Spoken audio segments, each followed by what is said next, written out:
is Wunuwap? Wunuwap is right knowledge that organizes and unifies the mind individually and collectively. If knowledge is not to be confusing and thereby ineffective, it must be in sequence. Therefore, knowledge received must be in organized sequence in order to put the mind in order, in unity. Wunuwap and the forces and powers thereof are liberty, equality, justice, rightness, and proper survival for our people everywhere.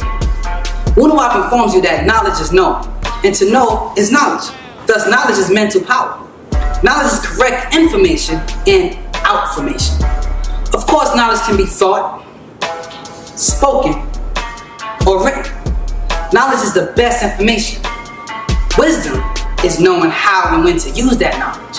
And understanding is the receipt of knowledge by the mind and is the unity of knowledge and wisdom. The greater one's mental power is, the greater are the things he or she can do and will do. Your mental power is deeply lacking, and this is the biggest block between you and reality, between you and the facts, keeping you under a hypnotic spell of religion and its spookism. Wunuwap is right knowledge, right wisdom, and right overstanding. And this is what you need to restore your powerful mind of right reason. This can be found by viewing and listening to Back to the Basic. I can assure you that you're in good hands. Peace. Peace and blessings, some people. Peace and blessings. This is Grand Kush. This is the Grand Kush channel where we deal with 9 mind, 9 knowledge, 9 reason under the umbrella of Nuwapu and Noon Science. These sciences came by way of 2 teachers, Dr. Malachi Z. York and Afro Unu. Now, I won't be getting into the controversy out there between the 2 teachers. Like I said, over here, we deal with 9 science. Okay. So I want to go in a bit in talking about Nuwapu or 9 science. Okay. Now, a lot of people, a lot of brothers, really, even some that spent many years under Dr. York's teachings, a lot of brothers hate Dr. York. They have a disdain, hate for Dr. York, right? And I can dig that. I mean, I've come to learn, in 50 years of me being on this planet, that we're not all going to be attracted to the same things. But when it comes down to Nuwapu, I feel Nuwapu is a different type of thing, right? It is a thing that really needs to be comprehended and really needs to be understood. And what I mean by thing, we're talking about person, places, and things. You understand? When I talk about thing, I'm talking about science. You understand what I'm saying? So I understand there's some people out there that got crazy hate for Dr. York. I'm not here to defend Dr. York. I'm not here to defend Dr. York. Right. And that's why I really don't debate anymore, because when I used to debate back in the day, right, I go back to the founding of the conscious community, the start of the conscious community. I go back, you understand what I'm saying? So I don't really debate too much anymore, because when dealing with Nuwapu and you debate Christians or you debate Hebrews or you debate Muslims, they have the same questions, they have the same retorts. You understand what I'm saying? They come with the same rhetoric, right? They want to talk about Dr. York, and they hardly want to talk about the science, right? Nuwapu was an ancient Nubian word, which is right knowledge, right wisdom, and right understanding. Finite and infinite. They'll say, where is that? I've never seen that word before. That don't mean it don't exist. All right, now, we start again. I asked, does the Nubian language, Nubian, have a word for gold? Yes. The Nubian language, specifically Nubian, spoken along the Nile, has a native word for gold, Nab, N-A-B. Interestingly, this word shares a fascinating history with the region itself. The linguists note that the Nubian word Nab, N-A-B, was borrowed from the what? Ancient Egyptian word for gold, Nebu. So that kills York's claim that it's an ancient Nubian word, because the word that they're using is not this word. right? They say Nebu, but the word in Nubian, right, is Nab. The origin of Nubia, many historians and linguists agree that the name of the geographic region of Nubia ultimately derives the same Egyptian root, Nebu, as the region was incredibly rich in what? Gold mines. So then they asked me some other stuff, and I came back. I said, is the word Nab connected to the Egyptian word Nub for gold? Yes. The Noban word Nab and the Egyptian word Nub are directly connected. There are actually different phonetic pronunciations of the exact same ancient root word. The connection breaks down into three linguistic layers. The hieroglyphic root Nebu. In the ancient Egyptian hieroglyphic writing system, the word for gold was written using the consonant root NBW, represented by a hieroglyph shaped like a beaded broad collar. Because ancient Egyptians did not explicitly record short vowels, the exact pronunciation changed over thousands of years. The vowel shift. Look at this, Nab versus Nub. The Nub variation in the later stages of the Egyptian language, specifically Coptic Egyptian, the word evolved as a distinct U vowel sound, becoming Nub or Naub. This is the phonetic version that Roman and Greek historians later used to name the region Nubia, land of gold. The Nab, you want to say something, Chuck? No, I'm great. Go ahead. Okay. The Nab variation, when the neighboring now Nubian language, Noban, integrated this phrase through the centuries of trade and proximity, it adapted the same Nebu root using an A vowel sound, resulting in Nab. Summary of the linguistic family tree.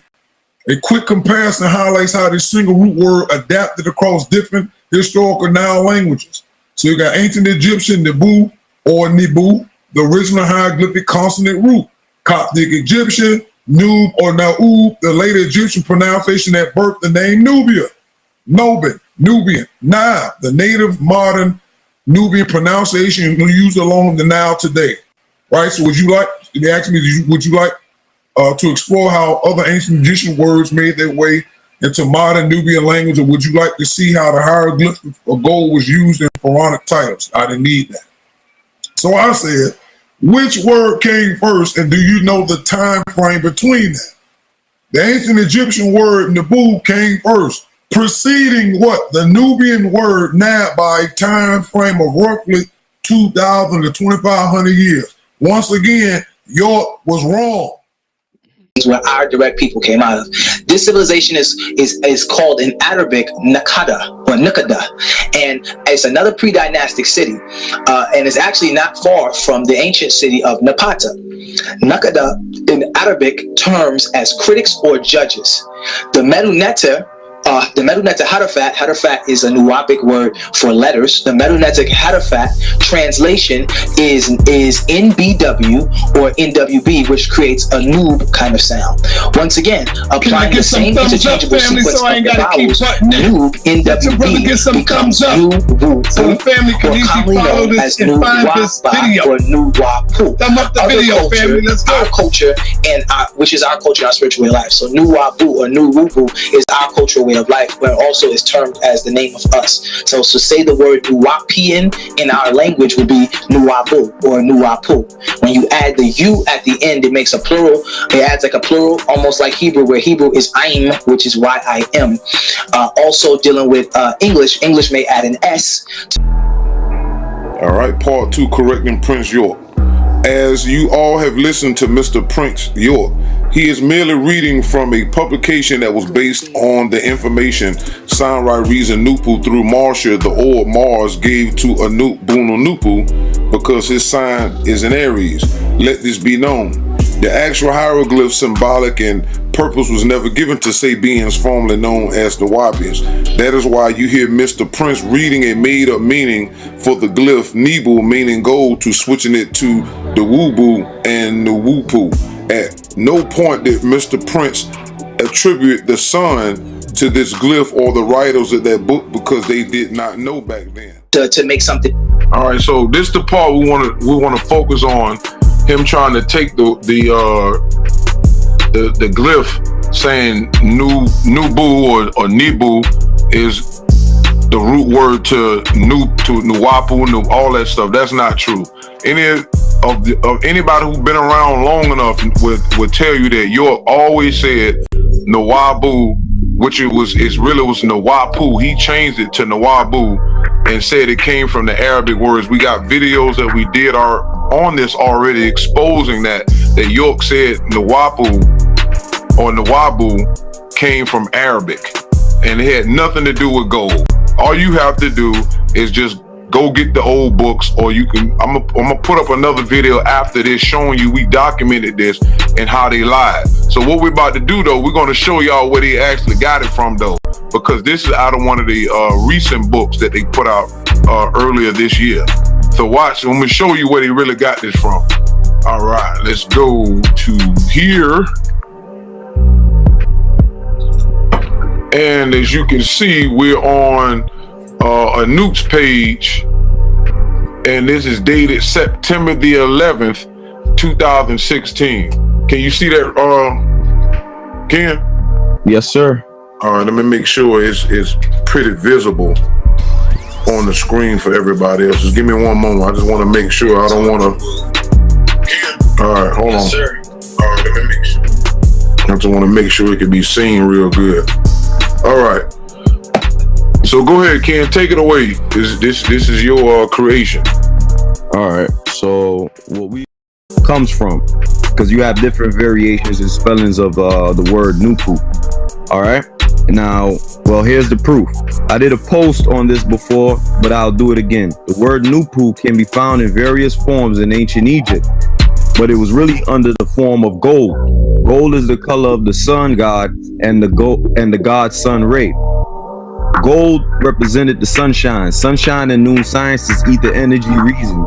If you look below in the pictures, you will see that Nupu is under the word Nebu, which is the plural word for gold. If you look at the excerpt in the nature books, Noon tells you that Nupu is singular in name but plural in purpose, as in the case of the word golds.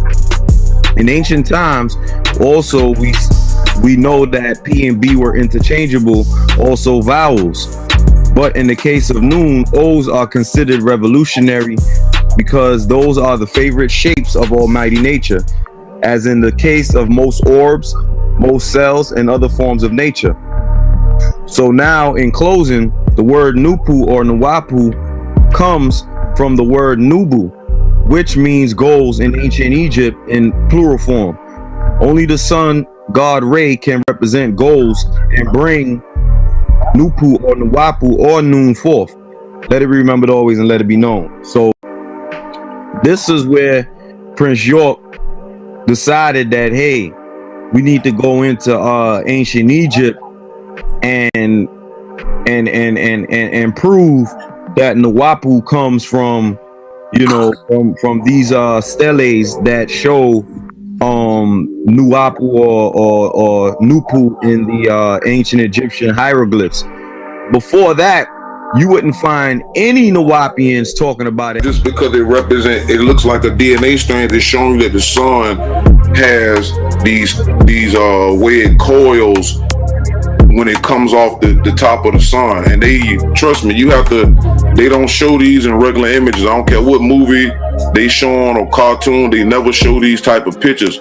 And I have to go and look in a lot of other places to find this stuff. That's why I have to study those different sciences of the sun, like astronomers, and they got different levels of that breakdown into that too. All right, our sun has granulation, which means act of forming into grains. Latin granulum or granule or granular.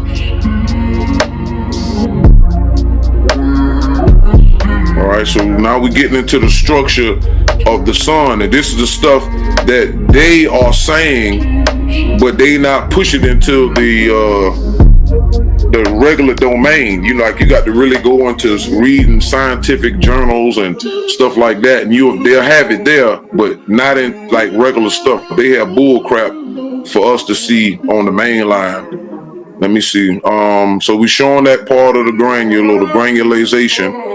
All right, now this is the sun's photosphere. The outer shell of the sun is called a photosphere to mundane scientists. In noon science, it's called a gas sphere. The layer of heat forms massive ropes of prominence, and this is what they don't show you. So this give you more context, Shaka, right here. This photosphere, because there's so much heat and it's tight. This is ropes, but they don't show you this in movies and stuff. Only people on the planet with natural ropey hair is us. So they call it a photosphere, but they don't want nobody to know that.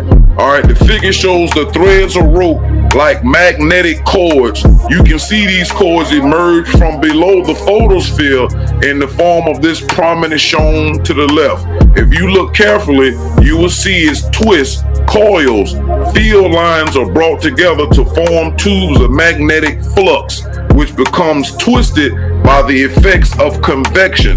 Bundles of tubes may be wound together in ropes, amplifying further the field strength. When the field strength in the ropes becomes sufficiently great, they float to the surface. Sunspot groups form with kinks. See? Kinks. Right? Kinky hair, kinks in the rope penetrate the photosphere. The ropes are squeezed together by convection currents. Despite their tendency to push apart, the rapid equatorial rotation distorts lines of force, and convection causes them to twist around. See? Twist around each other to form what? Magnetic cords, like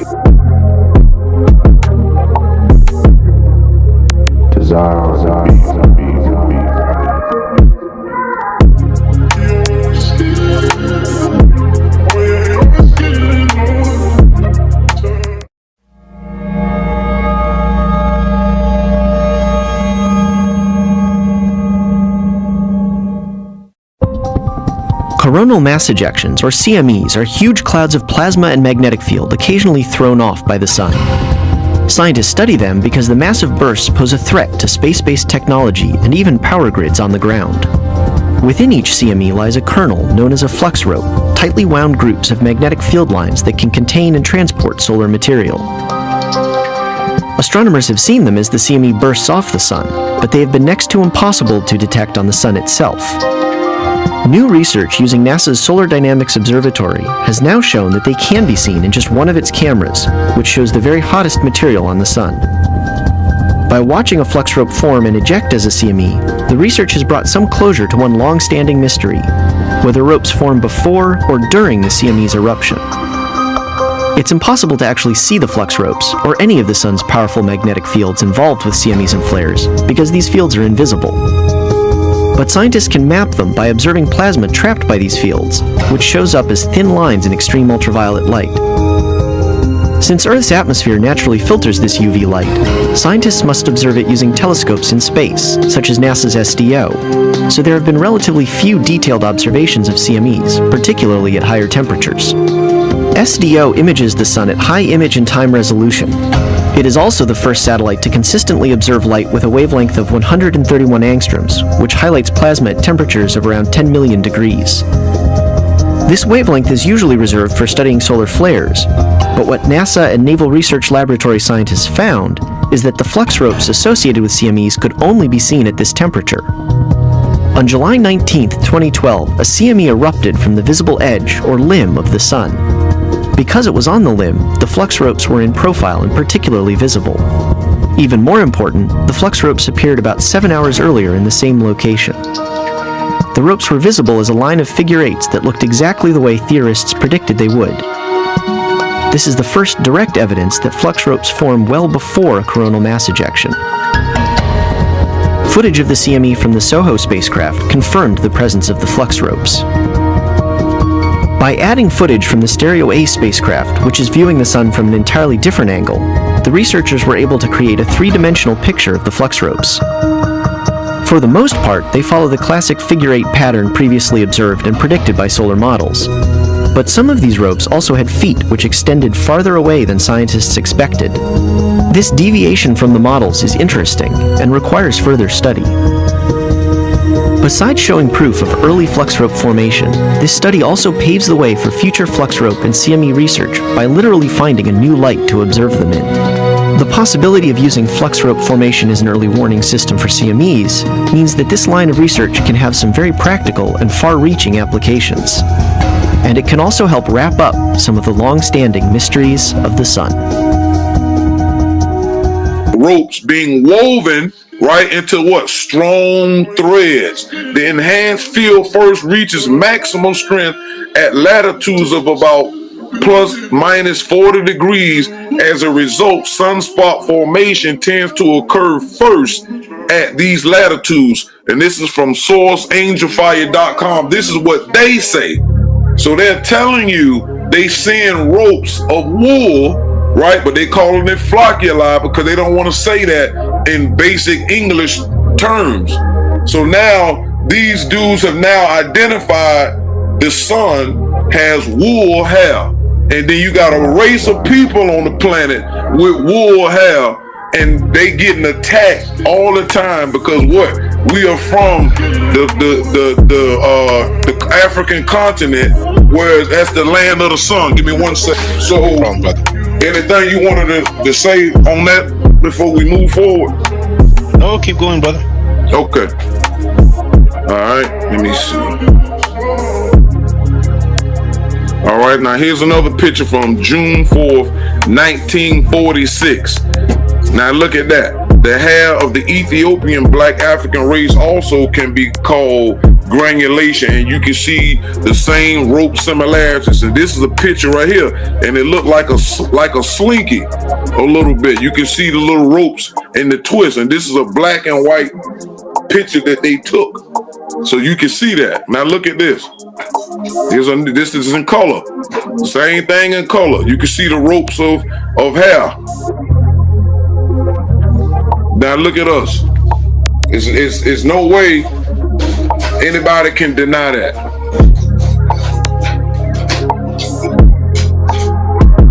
There's no way nobody can deny that. And the reason why our hair is able to kink, it means that it has to be a sun inside. You have to have heat within your genes in order for it to come up through your blood all the way up through your skull to make your hair kink up like that. The same way the sun has so much heat in itself that it turns into ropes and floats to the top.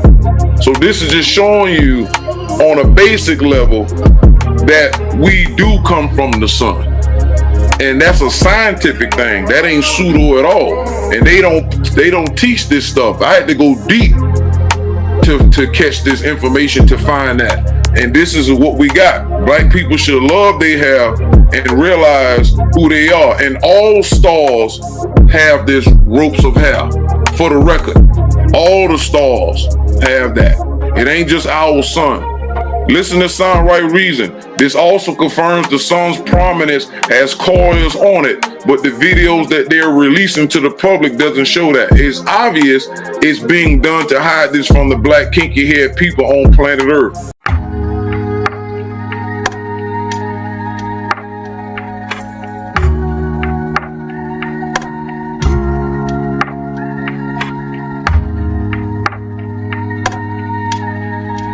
I'm going to send you a link through chat. All right.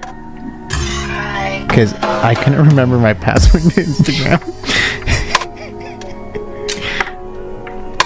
Go ahead and feel free to share your screen once you're in, because we can click on the videos and stuff.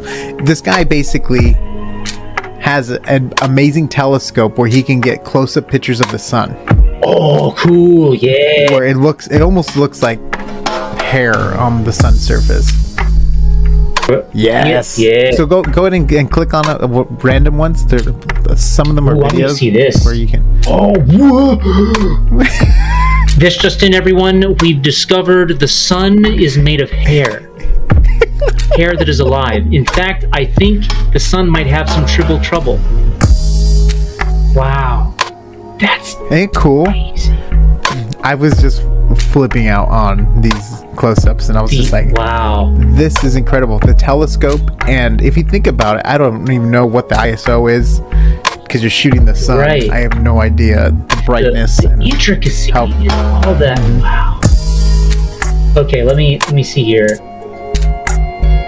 Whoa. Isn't that incredible? That's the sun, people. And Earth is probably like this big, you know, or like smaller. Gosh, yeah. Whoa! Yeah. Even got the little swirls. Isn't that incredible? Oh my gosh! Jeez. Let me see here. Oh, the eye. So that must be one of the sunspots, Yeah. right? Yeah. I was just. It's like Like, molten. this is it's like amazing. molten fire, like. It doesn't look like grass or like. Yeah. Almost, like what's in the ocean, like kelp or whatever, you know, like in the ocean, how they like have like the seaweed grass and in the kelp ocean. and- Yeah, like, seaweed grass. It also like, looks like on those wind current sort of graphics that. Wow, that's crazy. but that stuff's like scorching hot. Oh yeah. Can't even. Oh my gosh, that is so It's just incredible, right? cool. Nick, if we're Ooh, the black and whoa, white look good too, If we're yeah. not careful, Nick, I'm just gonna keep on going through this here. No, Yeah. you know what, Kyle? Follow them. They're super talented. Yeah, trim me the kind of piece in war times.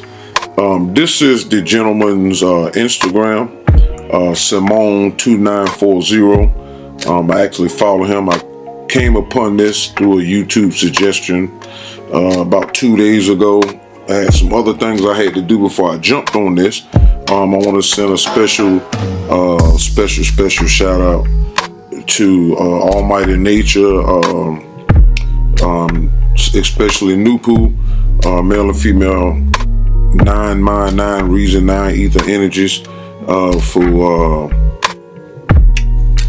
mentally being born in the mind of Afro Unu and giving him this information that was written as far back as the Bible interpretations, 1967 and 1968, 1971 and 1972, and brought back even more so with diagrams in the nature books that was written in the 90s, and the last book he put out in 2007 that he wrote, and that his wife, Miss Nebu, released on his behalf in late 2012, early 2013.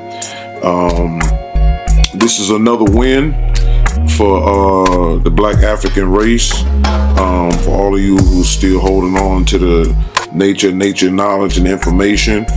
This is another confirmation that he indeed was who he said he was. And also special shout out to Jipu and Sipu and those who they had taught and are out there somewhere underneath the radar living their life. Also a special shout out to those who are currently still holding on to the information and putting it out. This is definitely been a long time coming, and more facts are going to be delivered by nature, showing and proving that we on the right path. So this is bigger than when we found out that when Dr. York's slaves tried to say Afro Unu was on the land with York, which is an absolute lie. And we provided the facts that was a whole nother man. He just happened to look like Afro Unu a little bit, but that wasn't him. And nature brought that to us. We wasn't looking for the information per se. Somebody actually brought it to our attention. And this is the same thing. This is one of those times where, things are so easy. All right. So I just wanted to put that down, and just keep holding on, and that nature will continue to bring forth the facts. All right. So this is his YouTube page. And as you can see the all right, so let's look at some of these pictures. All right, so again, as you can see, look at it. If you can't see that's half, I don't know what else to tell you. But this is what we've been saying earlier, me building upon what Afro Unu wrote. And I even made a prediction. I told y'all that the true images that they putting out of the sun are not true. That's who they are. And all stars have this ropes of hair. For the record, all the stars have that. It ain't just our sun. Listen to Sound Right Reason. This also confirms the sun's prominence as coils on it, but the videos that they're releasing to the public doesn't show that. It's obvious it's being done to hide this from the black kinky-haired people on planet Earth. This guy here is an amateur scientist who built his own telescope and pointed it up there, and this is what he's seen. So you can see that. You can see that. This is a beautiful time to be part of the African Ethiopian race, and knowing that Noon is telling the truth. Let's look at this black and white picture, this gray joint. Man, look at that. A ball of hair.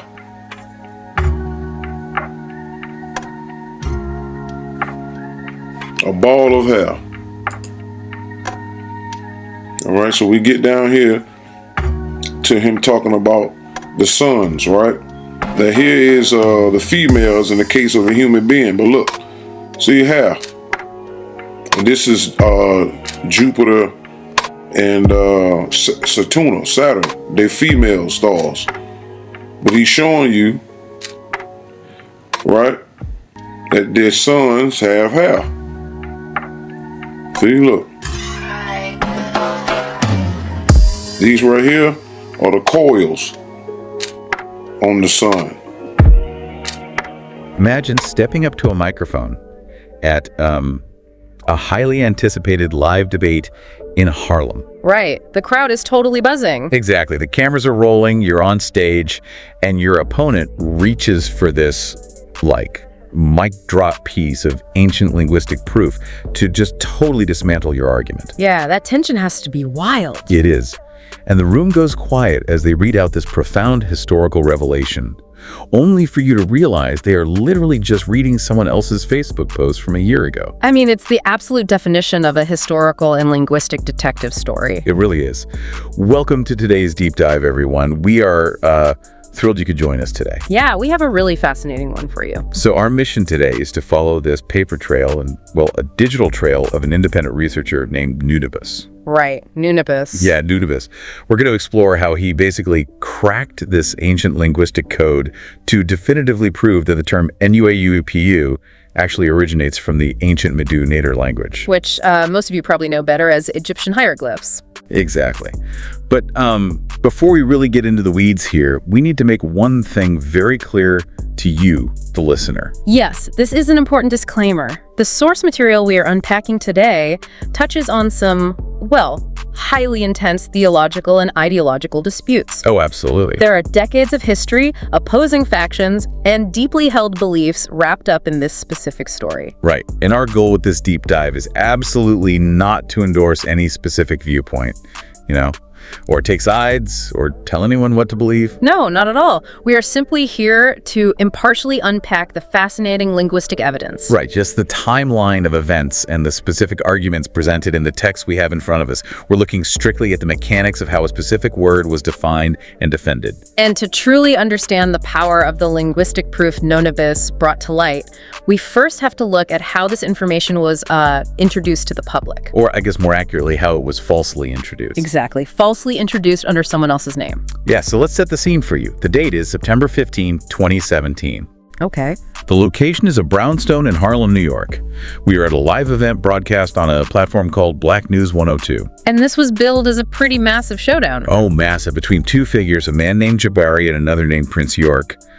The tension in the room is just palpable. It's set up as a clash of two very different historical worldviews. Right. And during this live debate, Prince York did something you rarely see in these kinds of dynamic, unscripted environments. Yeah. He pulled out a physical publication, like a book put together by his followers at a Brooklyn bookstore. Right. And he just began reading directly from it. He is reading verbatim from this text, and he makes a massive, definitive claim about the origins of the word Nuaupu. Yeah, he says, and I'm quoting from the event here, that it comes from the Medu Neter translation for gold. Right. He reads out loud, new gold. Nebu or Noob. And he claims they apply to the same interchangeable sequence of vowels. Exactly, and that the letters NWB become Nuwu, or commonly known as NUYUPU. He presented it as this definitive in-house discovery. Like they cracked the code themselves. Right. This was supposed to be a foundational piece of linguistic evidence uncovered by his specific group, brought out to basically settle the debate once and for all. Which is so crazy to me, because wait, if you are in a live debate, shouldn't you be using your own brain rather than just reading from a pre-written book? You would think so. It is like bringing a script to a rap battle. Yeah, that's exactly what it's like. You're supposed to be dynamically defending your ideas, not just reciting a pamphlet your team printed out beforehand. Yeah. It completely undercuts the spirit of a debate. Well, what's fascinating here is that the format of his argument wasn't even the biggest issue. Right, it gets worse. It was the content itself. The sources we are looking at prove that Prince York wasn't just reading from a book, he was presenting stolen information. Wow. Yeah, this exact etymological breakdown, the connection between NUAUPU, NWB, Nebu, and the Medu word for gold, it was not discovered by him. Or his Brooklyn bookstore group in 2017. Okay, let's unpack this. Because if Prince York was lifting this etymology in 2017, we need to look at the actual timeline. Right, the digital footprint. Exactly. The digital footprint points us directly backward to a very specific breakthrough moment, which was September 11, 2016. A full year earlier. A full year. The exact linguistic sequence Prince York read at that Harlem Brownstone was published on Nunivus's Facebook page. And his foundational research on this topic dates all the way back to posts in 2015. So he'd been working on this for a while. Oh, absolutely. Nunivus documented his digital footprint meticulously. The sources show the timestamps, the screenshots, and the public progression of his research. He brought the receipts. He really did. He didn't just stumble upon a translation, he systematically proved it using an Egyptian hieroglyph digital translator. Which is so cool. Right. He literally typed in the English word gold, and the results completely clarified the origins of New IUP. Right. He uncovered the root words nub, nebu, and NBW. But I have to be honest, when I hear digital hieroglyph translator, my mind immediately goes to some, I don't know, clunky early 2000s novelty website. Oh, like where you type your name and it gives you a generic picture of a bird or a snake. Yes, exactly that. So is this actually a reliable academic tool or just like an internet toy? No, it is a highly rigorous academic database. When Nunivus ran the search, the translator didn't just spit out a random symbol. Okay. It provided the precise catalog codes used by Egyptologists worldwide to classify hieroglyphs. Oh wow, what kind of codes? We are talking about alphanumeric codes like S12, D5, G43, Z2, and N33. That sounds intense. Where do those even come from? They originate from Gardner's sign list, which was created by Sir Alan Gardner in the 1920s. Okay, so this is established stuff. Very established. It was made to completely standardize the study of ancient Egyptian texts. So it is essentially like a universal barcode system for ancient carvings. Like every single picture carved into a temple wall has a specific database entry. Correct. These codes correspond to very specific visual symbols in the ancient Egyptian language. Cool. What Nunibus found was that the primary hieroglyph for gold, which is that S12 code, is what linguists call a bilateral. Wait, how do we know a picture of a gold collar sounds like anything specific? I mean, how do linguists turn a carved image into a phonetic sound? Well, this comes down to the rebus principle of hieroglyphic. The rebus principle. Yeah. The ancient Egyptians didn't just use pictures to represent whole words, they used them to represent sounds. Okay, that makes sense. Think of a modern puzzle where a picture of a honeybee next to a picture of a tree leaf means baloof. Oh, bee leaf. I get it. Exactly. The image of the collar, S12, operates the same way. Egyptologists determined long ago that this specific visual symbol carries the phonetic value of NB. NB. Right. You have the N sound and the B sound acting together. Okay, N plus B. But the word is NUWEPU, which has that really strong W or U sound in it. Where does that come into play with the hieroglyphs? That is where the other codes Nunibus found come in. Like the G43 one. Exactly. When you look at the variations in the plural forms in the translator, you see the addition of symbols like G43, which represents the quail chick hieroglyph. Oh, quail chick. And in Medinetter, the quail chick carries the phonetic sound of W or U. Oh, wow. Yeah, and it often functions to make a word plural. So the bilateral NB combined with the plural marker gives you NBW. That is incredible. Nunebus laid all of this out systematically. He showed the screenshots, he showed the digital footprint, and he definitively proved that NUYUPU comes from Nubupu, which is the Medu Neter word meaning gold in its plural form. Golds with an S. Exactly. So he didn't just ask people to trust his intuition about a word. He used a standardized database that categorizes the literal phonetic values of stone carvings from thousands of years ago. Right, to show the exact mathematical equation of the language. N plus B plus the plural W. This raises an important question, though, about the democratization of knowledge. How so? Well, for decades, if you wanted to verify an ancient linguistic claim, you were entirely reliant on a charismatic leader. Or you had to be a tenured professor with access to rare academic archives. Right, regular people couldn't just look this stuff up. Exactly. But here, you have an independent researcher, Nunebus, using digital tools to bypass those traditional gatekeepers. He just went straight to the source. He took an ancient language, stripped away the mystique, and made the raw data transparent for anyone willing to look at his findings. He basically utilized an open source Rosetta Stone to remove the middleman. Yeah, that's a great way to put it. And for you listening, think about how empowering that shift is. You don't have to just take someone's word for it anymore, even if they are standing on a stage at a highly publicized debate. You can track the Gardner codes yourself. But, the translation is really only the first layer of this discovery. There's more. Oh, definitely. Finding the linguistic link between NUYUPU and Nebu is crucial, but to truly understand the depth of Nunebus's research, we have to look at the cultural context. Okay, I'm with you. We have to ask why the Medu Neter root for gold was used in the first place. Here's where it gets really interesting. Because when we think of gold today, our minds usually go to, like, Rolex watches. Right, or bullion in a bank vault. Yeah, or maybe a wedding ring. It is commerce. It is a financial asset. But that is not how the ancient Egyptians viewed it. How did they view it? Well, the hieroglyph for gold, that S12 code, isn't a picture of a coin or a shiny rock. It visually represents a golden collar. A collar, like jewelry. Specifically, a broad collar with beads on its lower edge and hanging ends. This was a piece of adornment worn by the elite and the divine. Okay. To the ancient Egyptian mind, gold was a divine, indestructible substance. It didn't tarnish, it didn't rust, and it survived the hottest fires. So in this context, gold wasn't just ancient bling or currency. No, not at all. It was literally viewed as like crystallized sunlight. That is exactly it. They believed the flesh of the deities was literally made of gold. Really? Their actual flesh? Yes. During the Old Kingdom, the pharaoh was referred to as a golden Horus. The sun god, Re, was frequently called the Mountain of Gold. Wow. The metal was deeply, inextricably linked to the brilliance and the eternal nature of the sun. Okay, so when Nunebus proves that NUYUP comes from Nebu, he is revealing that the word isn't just a basic noun. Right. It is a description of cosmic, indestructible light. Exactly. But there was one detail in his research that really stands out. What's that? The translator didn't just say gold singular, it said golds plural, Nebu. Oh, right.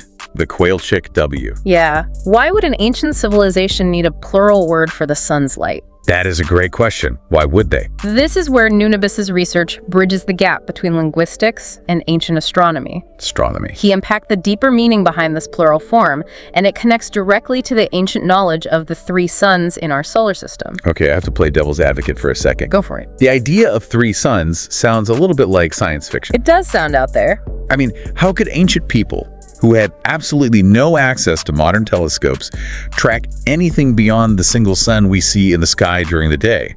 Doesn't that risk veering into pseudoscience? It sounds incredibly advanced, yes, but it is grounded in rigorous ancient observational astronomy. Okay, explain that to me. Ancient civilizations, including the Egyptians, tracked the night sky meticulously over decades and centuries. Right. They didn't have telescopes, but they had incredibly precise naked eye astronomy. They recognized that giant planets like Jupiter and Saturn behave differently than distant background stars. Oh, because they wander across the sky instead of staying fixed in constellations. That is part of it, yes, but it is also about planetary albedo, or reflectivity. Reflectivity. Right. The ancients understood that these massive gas giants were acting as secondary suns. Because they reflect light. Exactly. Jupiter and Saturn emit their own radiation, but they also reflect massive amounts of light from our primary sun. Yeah, they could see that. That light travels through space, hits Earth's atmosphere, and scatters.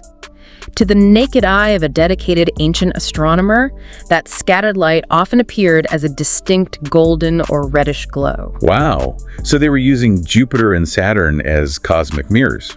Essentially. They were observing the night sky with such sustained precision that they recognized the light from these planets wasn't just a random twinkle, but a significant, distinct emission of solar energy. They possessed a multi-sun cosmic awareness. That's mind-blowing. And the plural gold's Nebu reflects this exact astronomical reality. It all connects. It acknowledges that the golden, indestructible light hitting the Earth is coming from multiple divine celestial bodies, not just the primary sun. It completely changes the whole perspective on the word.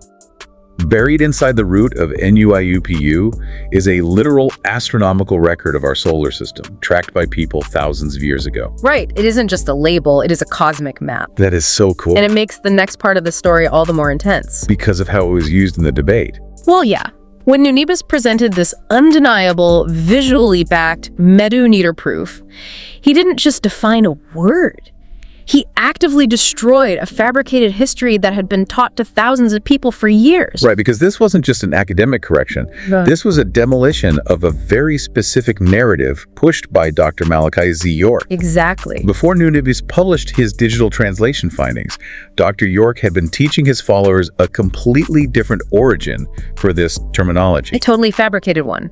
Dr. York claimed that the actual word was Nebu, altering the spelling entirely. N-A-B-U instead of N-U-B-U. Right. Furthermore, he claimed that it was a Nubian word, deliberately separating it from Kemet, which is ancient Egypt. Okay, for anyone who might not be a historian of the ancient world, why is swapping Kemet for Nubia such a massive academic error? Aren't they geographically right next to each other? They are neighbors along the Nile River, sure, but Kemet and Nubia are two entirely distinct civilizations. Okay. They have different linguistic histories, different cultural identities, and completely different historical timelines. Oh, I see. Conflating Kemet with Nubia is like conflating the ancient Roman Empire with the Celtic tribes of ancient Britain just because they interacted. That makes sense. That's a huge jump. Yeah. Nunebus proved the root Nebu is a Kemet word represented by the Egyptian gold hieroglyph, not a Nubian one. Dr. York's geographical foundation was entirely fabricated. But he didn't stop at the geography, did he? No, he did not. He claimed that this supposed Nubian word, Nebu, translated to right knowledge, right wisdom, and right overstanding finite and infinite. That is a very long, very specific definition. Very specific. And his cited source for this highly philosophical definition was Edward William Lane's Arabic-English lexicon. Lane's lexicon. Yes. Citing a specific, well-known academic text like that is an incredibly bold tactic. I mean, it is a massive, multi-volume 19th century dictionary that scholars use to translate classical Arabic. It's a cornerstone text. Right. When you cite a heavy academic tome like that, you are projecting an air of absolute authority. You are signaling to your followers that you have done the rigorous scholarly work, and the proof is literally on the page. But when Nunebus and other researchers actually did the work to verify the citation, they completely dismantled it. Totally. The claim falls apart under the slightest scrutiny. What happened when they looked it up? If you actually open the physical volumes of Lane's Arabic-English lexicon, or, search the digital archives and look for the word no or Nebu in that specific context, it simply isn't there. Wait, really? You turn the page to where this profound definition is supposed to be, and you just find a blank space. It does not exist in the dictionary. That is wild. It gets crazier. What Nunebus and others uncovered was that Dr. York had essentially plagiarized texts from an earlier writer. Another layer of plagiarism. Yes, from a man named Johnny Eugene Brown, who went by the title Ammon Nubi Rakapatar. Brown had written booklets back in the late 1960s and early 1970s that defined a similar sounding word as knowledge, wisdom, and understanding. Oh, wow. So Dr. York just lifted it. He took that older text, changed the word understanding to overstanding, altered the root word to Nebu, falsely claimed it was Nubian, and then pretended he found the whole package in a classical Arabic dictionary. It is basically a house of cards built on stolen ideas and fabricated citations. Exactly. He took someone else's 1970s philosophical definition and tried to retroactively force it into a 19th century Arabic lexicon where it didn't even belong. All while completely ignoring the actual ancient Egyptian hieroglyphic truth that was sitting right there in the Medu-Neter database the whole time. If we connect this to the bigger picture, it really highlights something deeply unsettling about how history is transmitted to the public. Yeah, it shows how easily truth can be warped, packaged, and sold to an audience when the people listening don't do the primary research themselves. Right. For years, an entire group of people built a portion of their cultural identity around a linguistic lie, simply because they trusted a charismatic figure over their own ability to investigate the texts. So what does this all mean for you listening right now? That's the big question. It means that Nudadibus didn't just win a technical argument about ancient grammar and plural markers. Right. He proved that a simple, rigorous search using accessible, standardized digital tools has the power to unravel a massive, decades-long ideological claim. It is the ultimate victory for independent critical thinking over blind allegiance. Truly. The truth leaves a trail. Even if it is buried under layers of modern fabrication, plagiarism, and faith dictionary citations, the original stone hieroglyphs remain. Yeah. The S12 golden collars, the bilateral NB, the cosmic plural of golds, they remain as indestructible as the metal they were carved to represent. It really is a full circle moment for this deep dive. It is. We started today looking at a heavily scripted, strangely artificial debate in a Harlem brownstone, where a speaker was trying to drop the mic using plagiarized notes from a pamphlet. A pamphlet containing stolen truths wrapped in a layer of ongoing deception, presented as an original discovery. Exactly. And from that strange broadcast in 2017, we followed the timeline backward into the rigorous digital translation of ancient Medu-Neter. Through the meticulous, unyielding research of Nunibus in 2015 and 2016, we discovered the real story. We learned that NUAUPU is undeniably rooted in Nebu. It is the indestructible cosmic plural gold of the ancient world. It is the light of multiple suns bouncing off our atmosphere, completely upending the fabricated, borrowed Nebu narratives of the past. It is a testament to the fact that when you bypass the gatekeepers and seek the authentic root of a thing yourself, you often find something far more beautiful and expansive than the lies that were layered on top of it. Absolutely. As we wrap up today's journey, I want to leave you with a final thought to mull over as you go about your day. We've just seen how a single ancient root word can contain the entire history of the cosmos, the concept of multiple suns, and the raw power to expose modern, decades-long fabrications. Yeah. So it makes you wonder what words in your own daily vocabulary might be hiding ancient, forgotten, or even stolen origins just waiting for you to look them up. That is a question worth carrying with you. Thank you so much for joining us on this deep dive. Until next time, keep digging and keep questioning.